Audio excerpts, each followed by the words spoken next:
3 seconds. It is a matter of great gratification to me that we have arrived at the third reading stage of this bill, and I have every hope that this House will finalize it in the course of the next few hours. I approve of this bill. It represents not merely what is incorporated in it, but something more.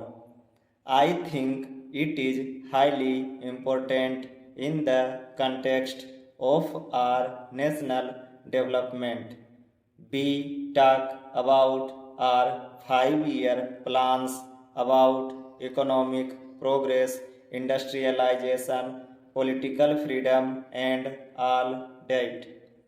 They are all highly important.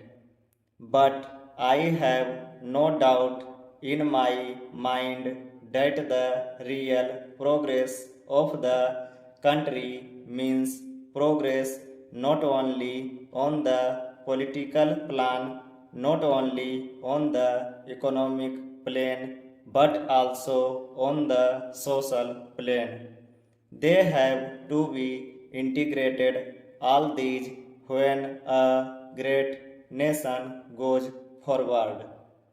I welcome this particular measure because I think it is of the highest importance that we should take up the social challenge.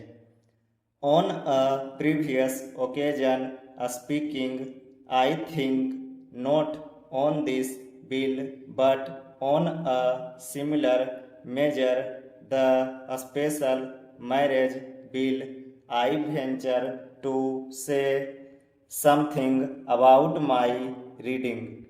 I speak, of course, before experts with fear, but I venture to say what my conception of Hindu law is. Hindu law had never been rigid, it had a certain dynamic element in it, indeed, that was its strength. It was not a law of the statute book which could be changed at will. It encouraged many kinds of customs to grow up. When they grew up, it acknowledged them.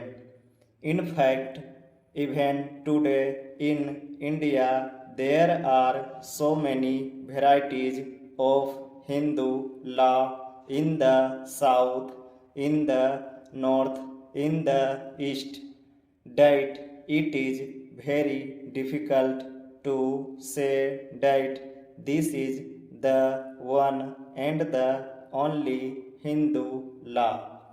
There is variety all over. This is why formal amendments were made in the Hindu law from time to time in this great country.